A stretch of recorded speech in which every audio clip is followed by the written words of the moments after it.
Awesome. I'm sure that folks will continue to come in. I see a couple folks joining now still from the waiting room, but I know that we have a really important and intentional discussion this evening. So without further ado, good evening, everyone. My name is Ashley Zantob. I'm the Associate Director of Operations and Community Engagement here within the Phyllis and Harvey Sandler School of Social Work here at Florida Atlantic University. So before we get started, I wanted to briefly introduce the Robin Rubin Center for Happiness and Life Enhancement for those who may be joining us for the first time. The Robin Rubin Center is housed in the Sandler School of Social Work, which is within the College of Social Work and Criminal Justice here at FAU. The center offers weekly wellness programming, free of charge. We have meditation sessions that take place on Fridays. Next semester, we'll be starting up with free yoga sessions every other week. Students, faculty, staff, friends, and family are all welcome and encouraged to attend all of our events, including our wellness workshops and, like I mentioned, meditation as well as yoga. It's never been more important to nurture our physical, mental, emotional, and spiritual wellness. We are firm believers that it all starts with giving yourself permission to show up and step forward. So for any first timers here in the audience today, welcome, welcome, welcome. Thank you for joining us. And to everyone here, thank you for showing up for yourself today and for creating this space. I know that there are a lot of demands on everybody's time, so kudos to all of you for that.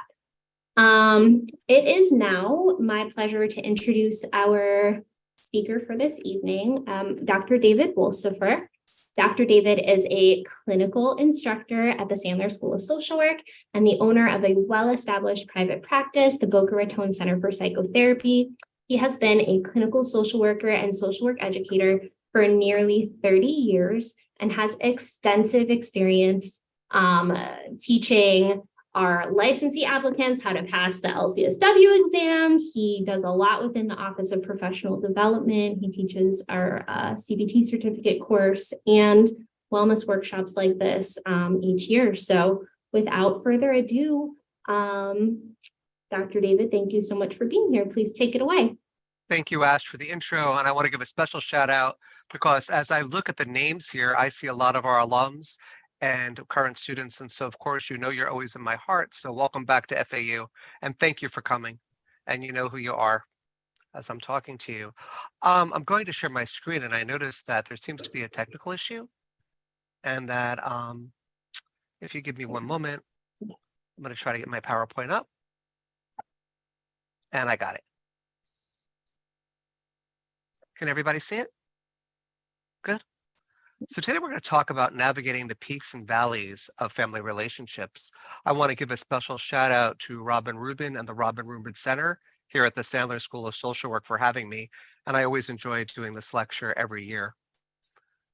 So as I start to get into this conversation, take a moment and everybody go to the chat box and type hello.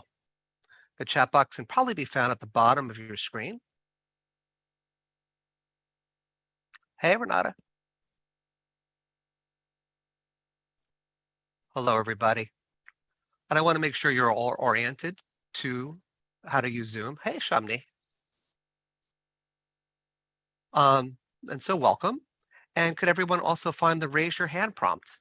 Ash, would you mind giving people instructions on where the raise your hand prompt could be found?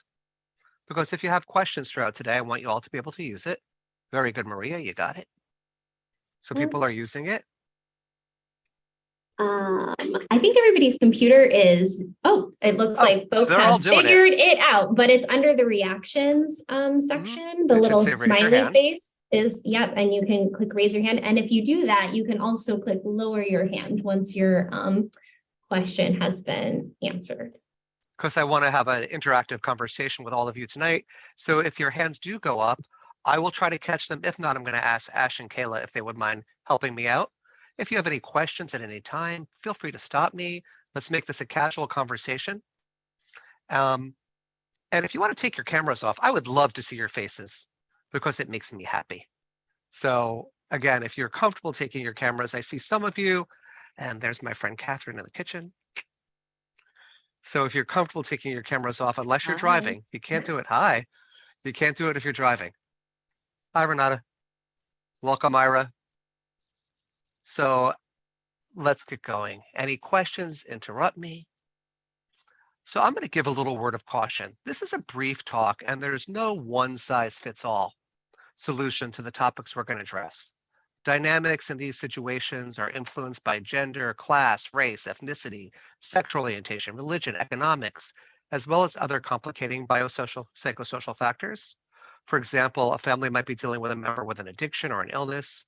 Geography can be an issue in families. You may have one child a mile away in Florida and another in California. Business arrangements like family businesses or family financial arrangements can also impact, as can family structures like step families or an elder living with a couple with children. So realize my talk is general and my suggestions today are meant in the context of everyday interactions. There are times and situations that are more complex and challenging, which are beyond the scope of this talk and might need assistance from a therapist with expertise in family therapy to address. Makes sense to everybody?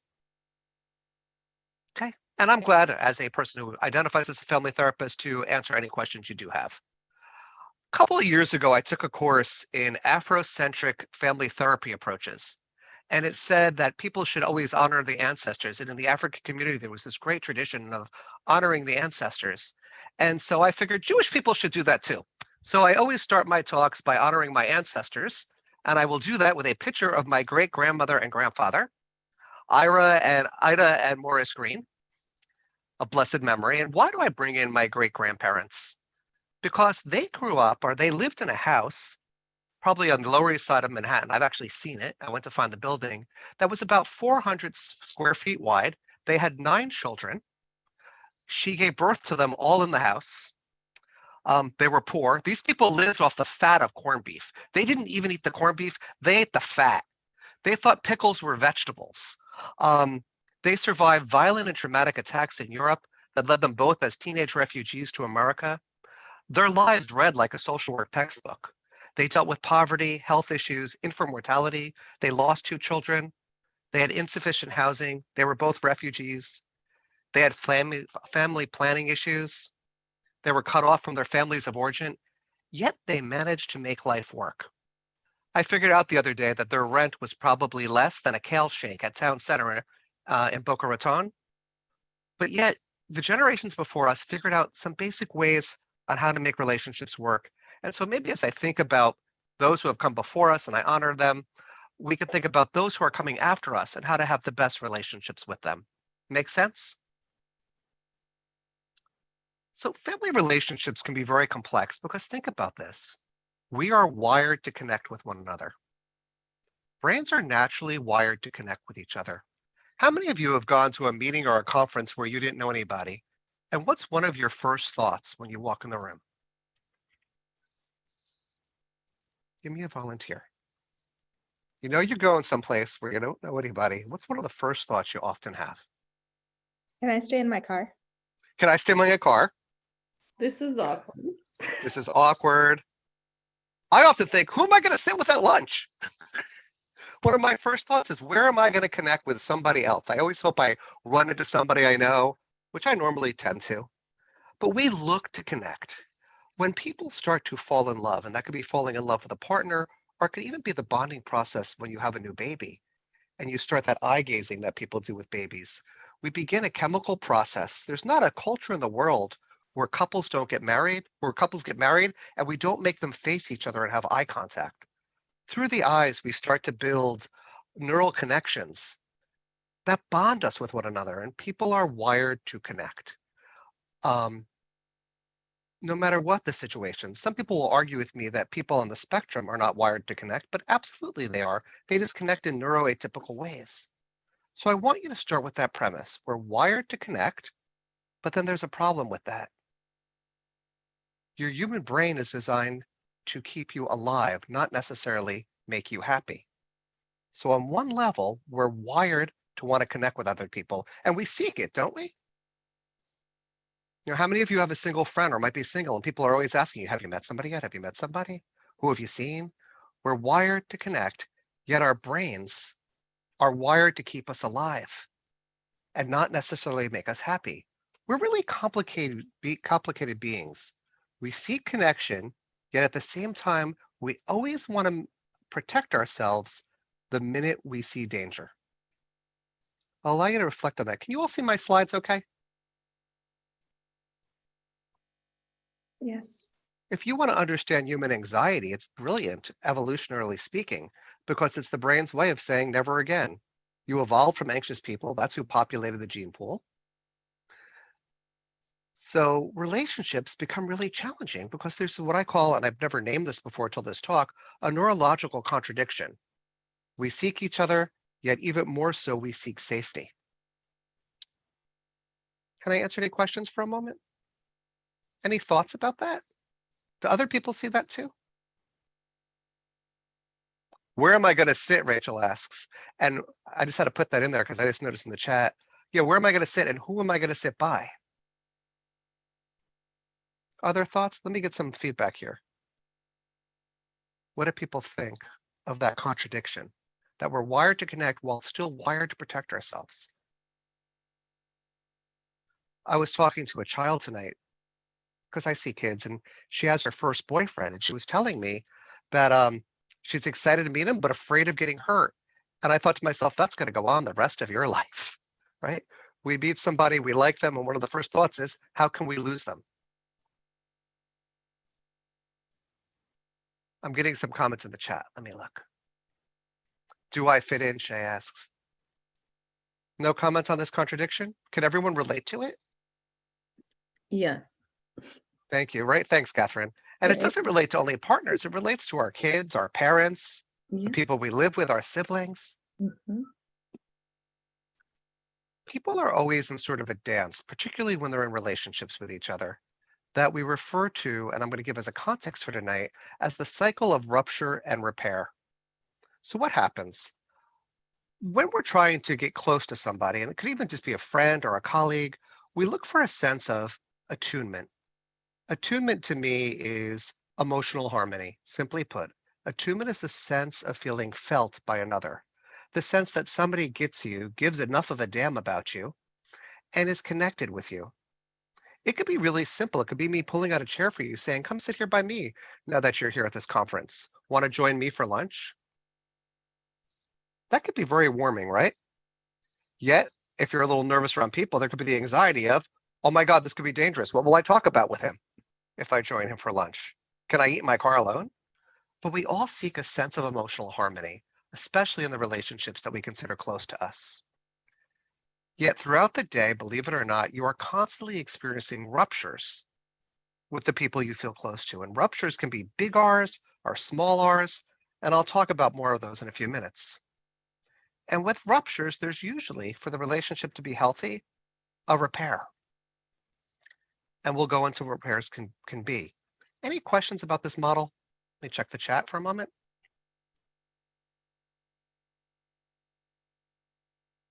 For those of you that are therapists in the room, if you're working with couples, always try to get into their rupture and repair cycle.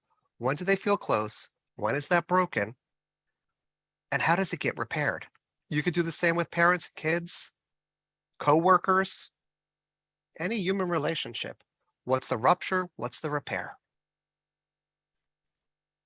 So some examples of lowercase ruptures. I'm going to give you the biggest one from my house. I live in a house, frankly, with a huge kitchen.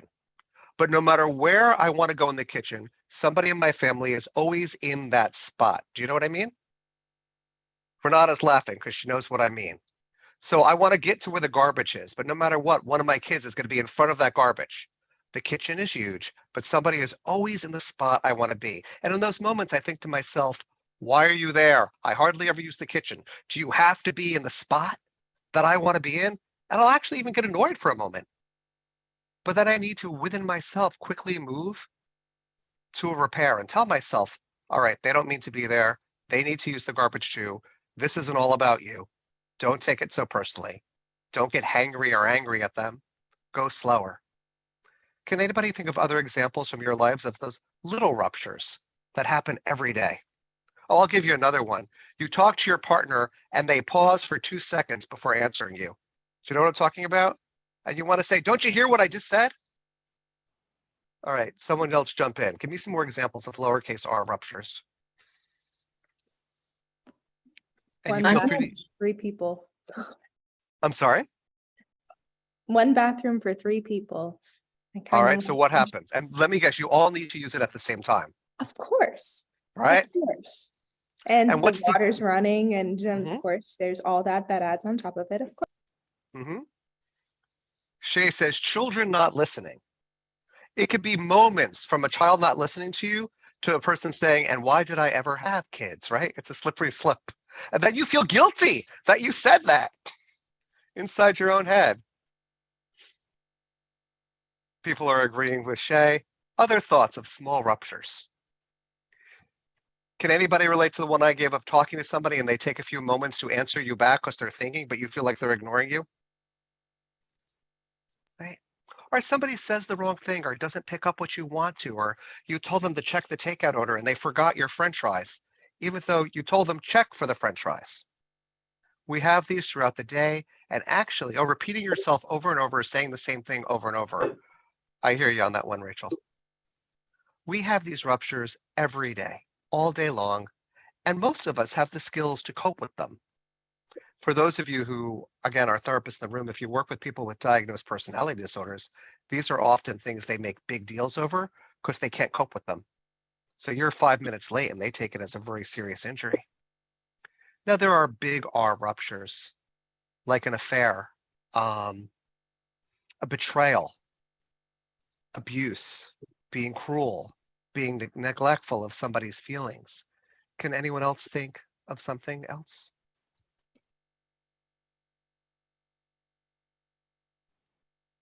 Others? I'll check the chat. Mistreating one Lying. another. Say again? Lying. Lying? Yeah, sure. How about a disagreement in beliefs or morals or religion? Absolutely. Like a major philosophical. Right. And nice to see you, Shamni. Hi. Class of 2016 or 15? 15? I was right. Okay. So yeah. Impressive. I have, sorry, I'm gonna jump in. Go So ahead. you said the little R was somebody like taking a minute to, or a couple of beats to respond to you. Oh, what That's I for me. wouldn't, no, what I would not give for that. I cannot finish a sentence in my home because somebody is always interrupting me in the middle of the sentence. So that's, to me, is kind of like between a little R and a big R, because it has been going on for 34 years. But also it's, you know, there are things that are a lot worse. Well, the context could change. You could be saying something like, I really want to have pizza tonight, and I interrupt you, and that's not so bad. You don't like it, but then you could be telling me something very personal, very important, and I interrupt you, and that's more hurtful, right? Something you really need me to be present for, deeper than pizza. So this is a good example that you just gave, Alicia. I said your name right, right? Yep. Because they can range. They can range. Other thoughts? Checking the chat because people are writing in. Ashley, do you want to speak to that? Yeah, sure. No, just like Alicia was saying, you know, it's something being interrupted, right? The process of, you know, a continual little R going on unaddressed for several years can eventually turn into a big R because it is like a pattern basically, right? In your relationship. I wouldn't have thought of it that way, but I thought that was really interesting the way that they brought that up. That's a whole new article onto itself that you can now write. Right? I'll give you another example. How about substance use? It can start out small and all right, you drink too much one night. I see it as a small R, but now you're drinking every day and it's becoming a big R in our relationship. There's one thing about the ruptures and they need repairs. To go back to the topic here, how do we deal with family relationships is that when we have ruptures, we need to think about what to do in terms of repair. Renata, and good evening, Renata, and good to see you. Abandonment in traumatic situations such as a miscarriage. I have heard that one in practice so many times. Where in particular, you know, a woman suffers a miscarriage and a man doesn't tune into it. in a way that she needs him to. I've seen a very good repair in my synagogue for miscarriages. And we began offering memorial plaques for people who have miscarriages as a way to publicly acknowledge loss and grief. Yeah, it was the one I belonged to in Philadelphia before I moved here. But there were people who didn't get it. And that was really injurious for those women. When people couldn't understand why were you buying this plaque, but they needed it.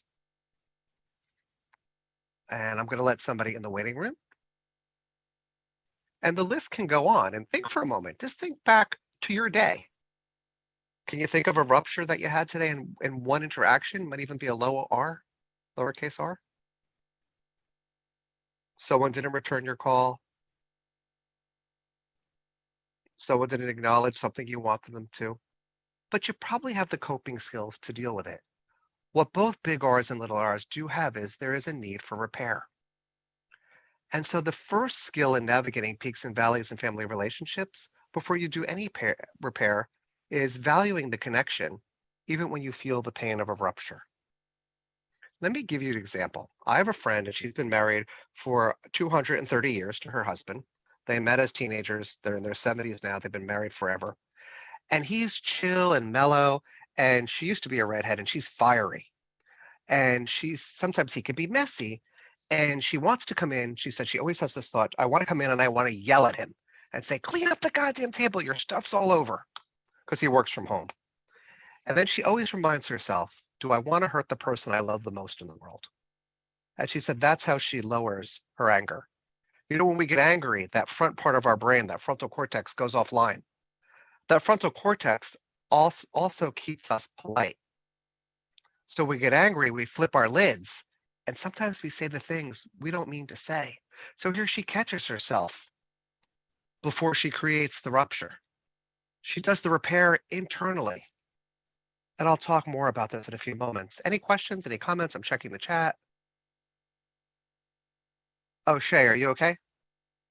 Your internet's working. And Ashley, you like that statement? Do I want to hurt the person I love the most? I kind of stolen that from her.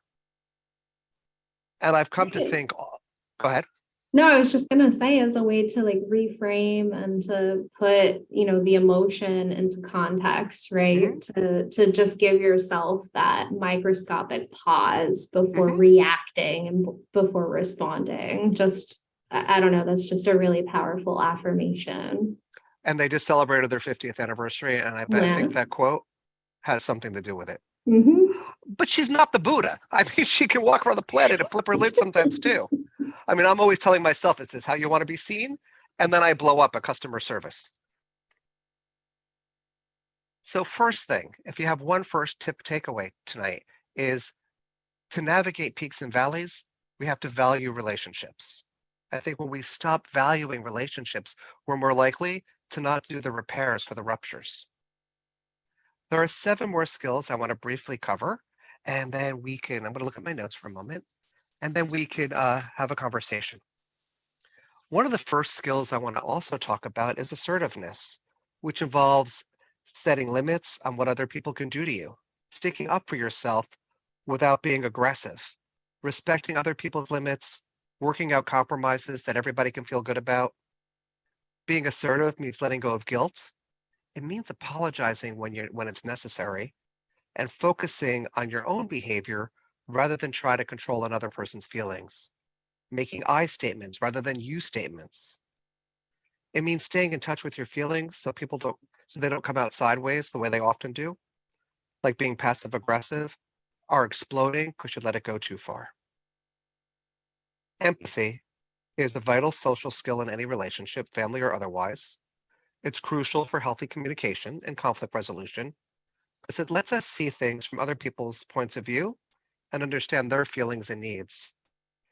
If there were no empathy between family members, the conflict would probably occur on an even more regular basis. When members of families feel understood by each other, which is another word for being attuned, conflict becomes less stressful rather than more. Sometimes we talk about empathy as a form of mentalizing, in essence, trying to put yourself in the place of another person. So if I think about the woman yelling at her husband for having his work stuff all over, she might want to stop and also think to herself, how's it going to feel being him? Here he is working on our behalf. I'm retired now, and I'm screaming at him because there's stuff on the table. Active listening means actually being quiet, hearing what people are saying, absorbing it before you move to the defense. Conflict resolution is one of the most important skills that any family can learn. People who are good at resolving conflicts, they don't ignore them or try to pretend they're not there. They actually tackle them head on and work towards finding solutions people can live with. If you grew up in a family where conflict was resolved through fighting, yelling, or threatening violence, it might be difficult for you to handle conflict without getting overwhelmed, losing your temper, feeling frightened, wanting to hide, because you learned those scripts in childhood. So you got to learn sometimes when you've grown up in that place, not to reinvent it in your own house. You'll need time always to practice new ways of dealing with conflicts, and these evolve in our lives so that everybody feels respected and understood in the family rather than threatened. I'm going to pause and I'm going to sneeze and see if there's any questions in the chat. Excuse me. And Shay writes in the chat that a lot of people don't value relationships, and I think a lot too, we sometimes take them for granted. Especially Can the you- longer they, yeah, please. No, I was gonna say, can you expand a little bit on that? The last slide was talking about we need to value connection and how we can sometimes take people for granted. Like, do you have any Yeah, tips for how to I'm going to talk about insert- it in terms of couples because I work a lot with couples. And I think often the longer people are together, the more I forget where I end and you begin. And I start to think of my needs, and I'll make you my partner here, Ash, my needs and your needs as one. And I sometimes lose the differentiation of us as two people, and you as somebody who is experiencing me, not only experiencing with me. So let's say I make dinner and you're 5 minutes late and I get mad at you for it, rather than understanding that you were stuck in traffic and it was really tedious. I only see my need in that, and I don't, everything's cold now. I'd have to cook to do that, and I've never done that. But anyway, that's another story. But everything's cold now. But I don't stop to see your need in that, or what it feels like to come home and be yelled at, because I'm only seeing myself. Did that make sense, or did I do it too clumsy? No, so it's almost like the longer you're with someone, you enmesh like Exactly. the perspective of like my needs and their needs. Like you forget that they are an autonomous human with their own Absolutely. needs and their own perspective and their own experiences because you view them as being so tied to you. Yeah, which a lot of the current literature, like Esther Perel's work, says is a great way also to kill passion between partners, where you become more like clones and siblings than partners. Is it making sense now to everybody? I also think when people have been together a while, it's easy to think that this is good to go forever and I can do it whatever I want and not realize that I have to stay tuned into you. And that could be with our children too. We could take for granted their comfort with us and not realize how we're making them feel. Did I hit your points, Ash? And here's a great comment. Yesterday in PR, how important it is only to say, I understand you in a conflict doesn't mean I agree with you. And I think when I'm speaking to you, it really speaks to this point that this person brought up in the chat. And that is understanding you gives, acknowledges your difference from me. I may have a different opinion than you. I might not agree, but understanding and empathizing with you can be helpful. Agreeing to disagree. Shay writes here. So we talked about conflict resolution. Mindfulness and self-awareness are two extremely important but very difficult social skills for any family to master, especially if there's a lot of conflicts or anybody has impulse control issues. It's a lot harder to be mindful. Mindful is about being self-aware. You can use them synonymously. It's impossible to think clearly about yourself or another person without being mindful. You leave your dishes in the sink, ask yourself, what's it feel like to the next person? You raise your voice, ask yourself, how are the people experiencing me? I learned a brilliant lesson in mindfulness. I'll never forget it. I was about 5 years old. I came down to the kitchen and I told my mother, I'm in a bad mood today. And she gave me the best advice. She said, if I may use language, get the hell back to your own room, come down when you're in a good mood. Not everybody has to suffer because you're crabby. That was one of the best life lessons I ever had, was that my mood did not have to bring down the entire house. And that if I was really that unpleasant, I should stay alone. And she was right. She taught me my first lesson in mindfulness. Be aware of how you are around other people, and maybe you need to take yourself out before you make other people uncomfortable. Communication skills. When you communicate effectively with your family, you actually remove fear from the equation because everyone feels like they've been heard. And we think about the brain, rather than moving to that anxiety where the frontal lobe goes offline and we move to the amygdala, fight or flight, this keeps everybody's frontal lobe on, everybody thinking rationally. This is important in any relationship, but when there's a high risk for aggression or violence, as there are sometimes in families, effective communication can also save lives if people stay focused. It's not easy to learn effective communication skills if you hadn't observed them in your childhood, but it's probably one of the most important family skills you can have. And the last one I'll talk about is anger management. If anger had to be a language, then families who don't learn how to communicate effectively become fluent in aggression and conflict. Let me read that line again. If anger was a language, families that don't learn to communicate effectively become fluent in aggression and conflict.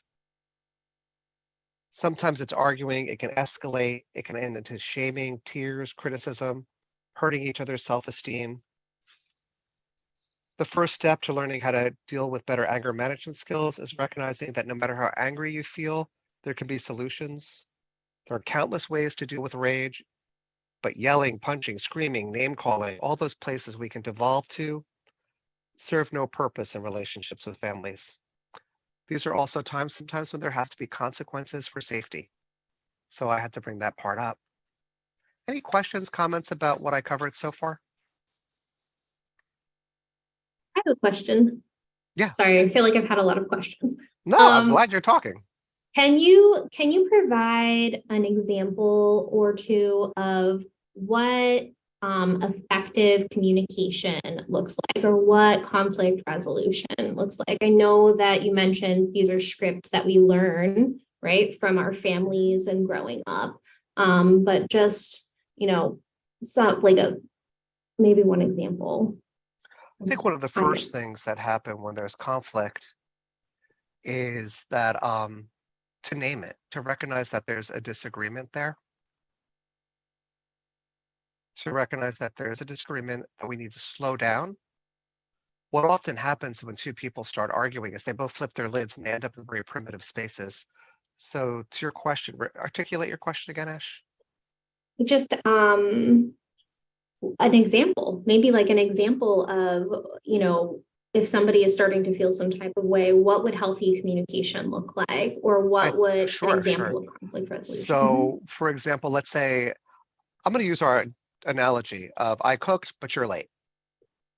I think the first thing I can use I statements and not you statements. The minute I go you, what do you feel? You were late. Defensive. Right? Defensive, and like you're attacking me and, stuff like that. What would it be like of, I'm glad to see that you got home safely, but I need to let you know, I feel really kind of disregarded because you knew I was cooking and I don't feel like you took the time to get home. I feel like that's more digestible for me. Notice my tone changed. Yeah, the tone, I think, makes a huge difference as well, like the way you say something. If I say it to you, and I slowed down, my voice was quieter. I think it's okay for us in conflict in relationships to sometimes even say, I need you to watch your tone. I need you to slow down. I need you not to curse when you speak to me. I know you're upset, but is there a way to talk about this with me without going there? When you talk like that, you remind me of, and that's not good for me. The difference in our body sizes make me uncomfortable. You're a lot bigger than me. I know you're not going to hurt me, but you're just louder than me, and I don't talk like that. Saying what people need. Am I hitting your question? And I think also it's important in conflict situations too to acknowledge power. So if it's parent and child, the parent should be aware of the power they have over the child. They're supposed to have that, but especially in a young child, you're supposed to have that power. It's what you need to do as a parent. But recognize that it's not an equal playing field, and that's okay. but recognize that that's going to be a dynamic between the two of you. I hope I hit your point. It was a good question. And yes, respect is important. Shay writes in the chat. Other questions? Thoughts on this? Are there additional options for repairs people can think of?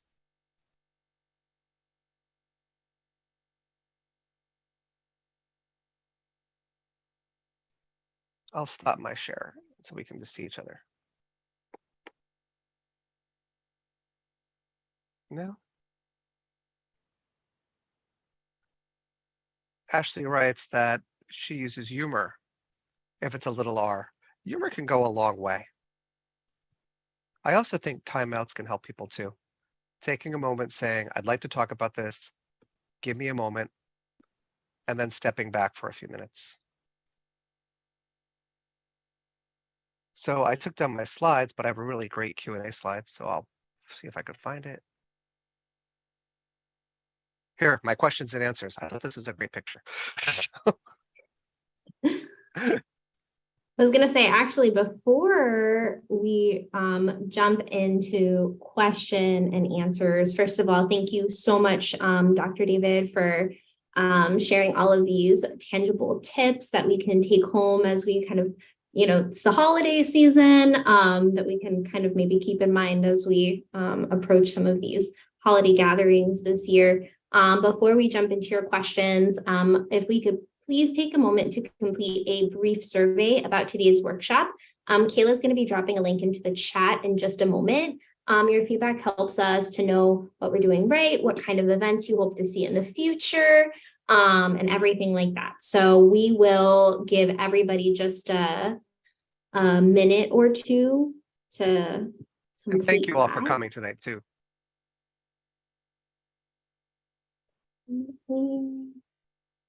If it's okay, we'll give them just a minute or two so that they can get through that. Please.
I got it. Oh, tell me when, Ash. I think they were Give probably it a- okay. Yeah. I got a request to just discuss some other examples of active listening. To me, active listening means being quiet. It means focusing on what people are saying. It means repeating what people are saying. So for example, saying something like, hold on, let me just summarize. What I hear you saying is, and summarizing so you're sure you're hearing what they're saying, not what you're projecting onto it, and giving people a moment to clarify what they're trying to convey. Does that help your point that you sent me, Ash? Okay. All right, so I am open to thoughts, questions, comments. Renata, unmute and talk to me. You know me.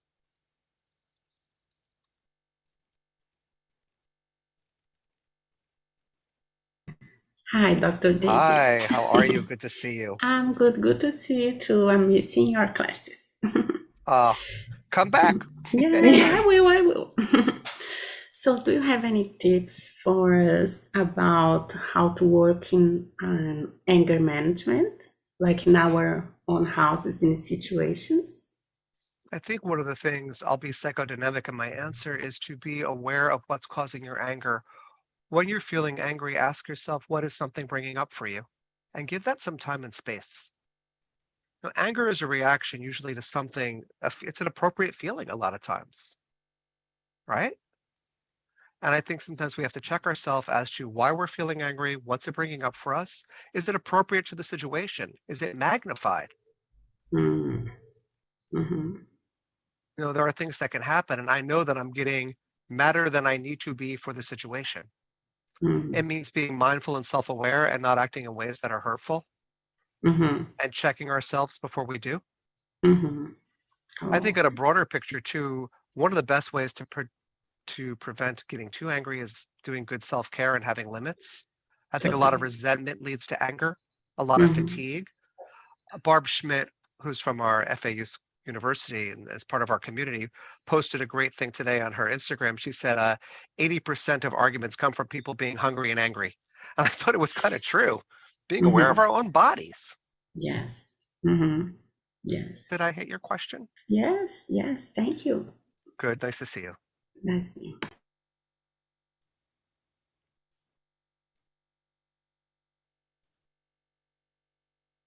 Other thoughts or questions? I have a question. Hi, Lucy. Oh. I'm sorry? Me? Sorry. Oh, Lucy Whichever. or Shamni? Sorry. Go ahead, Lucy.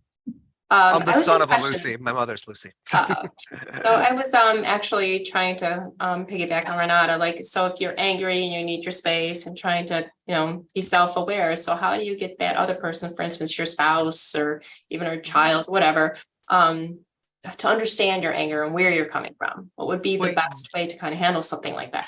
you can never really influence another person. You can't make somebody understand something that they don't. I don't speak Russian, and you can speak to me as much as you can in Russian, and I won't get it.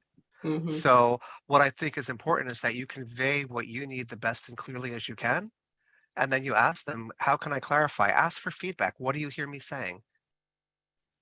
So let me give you an example. You tell your child they can't go to a party because you think it's unsafe. Mhm. But that teenage brain only wants to be part of the group. And maybe they can't understand the things you can as an adult about what safety looks like. Am I making sense? Yeah, I mean, even if trying to explain your anger and it might hurt that other person as well, Sometimes hurt's appropriate. Yeah. Sometimes when we hurt people, that's an appropriate reaction. I find as a therapist that a lot of people negate how appropriate emotions are. If I make plans with you for lunch and I'm looking forward to them and you cancel and I'm disappointed, that's appropriate, right? Mhm. Right? Yeah. It's appropriate. And I think sometimes those of us, we need to recognize that when people feel hurt. So if your child's disappointed because she said she can't go to the party, that Mhm. might be an appropriate reaction. She can't call you names for that, or she shouldn't. Am I helping with your question? Yes, yeah, thank you. Okay. And then Shamni, and then I'm going to hit the chat. Yes. So my question would be, with this cycle of rupture and repair and how it relates to family and relationships outside of ourselves, can this be applied to the relationship with ourselves? Absolutely. Yeah. Now, this is a brilliant point. I've never heard anybody ask that, and it's a wonderful point. That don't we within ourselves experience ruptures and repairs, disappointments in ourselves? We Right. feel connected and then we disappoint ourselves. And then we need to be kind to ourselves and repair that. It could be intrapersonal and interpersonal. So I just have your doctoral dissertation. The title is going to be an intrapersonal approach to the rupture repair cycle. I will be glad to be your chair. Thank you. So there's your topic. Welcome back to FAU. The doctoral program is reopening in a year. So did I hit your question, Shavni? Yes. So I can imagine that when it's self, then maybe the mindfulness and self-awareness would be like number one, huge, being able to realize that To they're tune in. Yeah. right. Don't think of all the ways that we rupture within ourselves. We get Mm-hmm. disappointed in ourselves, frustrated with ourselves, criticize ourselves. We Right. should all over. I should do this. I should do that. Now, thank you. Shay asks, how do we handle an individual that's disrespectful? And I think the first thing is to set limits. Name that disrespect. I don't appreciate how you're talking to me. I find it hurtful. Can we talk about the way you're relating to me? And at a certain point, if the disrespect is too much, you withdraw from the relationship, either temporarily or permanently. Okay. Other thoughts, questions? Shamni says, I think that outside of mindfulness, oh, no, that was Ashley's responding to you, Shamni, in the chat. Catherine, I love seeing that boy, seeing your baby. I never got to see him in a long time. Thank you. Tell Royce, Dr. David says hello. Yes. So, Okay. sir, Yes. can we go back quickly to what you said, which was very interesting to me about you can't make someone understand something they don't understand. So if Or don't it's- want to understand. or don't want, that's more like, yeah, that makes Mhm. much more sense. Or don't want to understand. Okay. So what's the next part of that? I think after that point becomes the self-care. Okay. Oh. Okay. Well, tell me about your face. What do you feel when I say that? I just feel like that isn't gonna change anything. And I know that I can't change You someone, can. but right, I can't change someone. Okay. But So can that- you take, go ahead, I'm sorry, I don't mean to cut you off. no, that's okay. I'm just, no, I can't. I don't know. I can't think. Go ahead. So I can't make you understand. So let's use the scenario. I've cooked, you're late, and you're like, don't you appreciate that I've been in traffic? You might not get what it took me to cook. I'm using a very benign example because I think it's safe and not triggering. Yeah, it's not triggering. I might never be able to convince you what the intention I had, but at a certain point, I might need to take care of myself and step back and say she's not going to get it. And think about ways that I could convey my needs to you to maintain a relationship with you if that's something I want to do. And that's where I think sometimes, like I said in the beginning of this talk, that's where, this is not a plug for therapy, but as a therapist, I'm going to plug therapy. That's where getting help can be really important. And somebody sometimes outside of the people in the family or the couple can step in and help with that using professional techniques. And when it can't be solved, I think that's often time to say, we need to get a little help. I have a patient and she's always saying, sometimes it's not about the ketchup. I didn't pass the ketchup to you. Sometimes it's something deeper. And I love that quote. Sometimes you need some help. Thank you, Alicia, for bringing up those points. You're welcome, but thank you, because Oh, it's a pleasure. that in itself is very helpful. Like, My thank you. pleasure.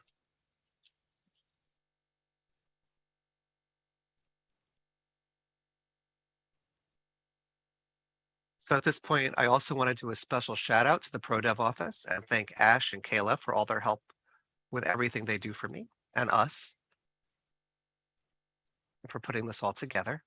Happy to have you, David, always, Oh, my whether it's in pleasure. ProDev or the Robin Rubin Center, you're always welcome. We're Thank you. grateful. So I go back to that picture of my great grandparents and I still wonder, how did they do it in a 400 square foot apartment, poor as can be, eating the fat off corned beef, but somehow or other, they managed to make it work. So, all right. Thank you, everybody, for coming, and happy holidays. Yeah, definitely. you, Ira. Thank you. Thank you, Dr. Davis. Yeah, everyone. Good to see all of you. David, happy holiday. Happy Thank you, holidays. Dr. David. Thank you. Holidays. Thank you, everyone. Wow. Before See you all you around. leave, before everybody leaves, just, again, other than thank you so much for spending part of your evening with us. I also want to shamelessly plug our next Robin Rubin Center Wellness event. I hope that you will join us again on March 7th for an impactful and intentional conversation about the complexity of women in leadership, navigating work, family, and life in 2023. This is going to be a panel discussion featuring several women in the community. So please feel free to take a look at that event and register for that as well. Invites will be going out shortly, and everything's listed on our website on fau.edu/happiness. So thank you everyone for joining us tonight. Thank you. Take good care. Thank I'll be you. the last out, Ash, if you want to stop the YouTube. Okay, bye. Oh, okay. I'll stay with you and Kayla for a moment. Sounds good.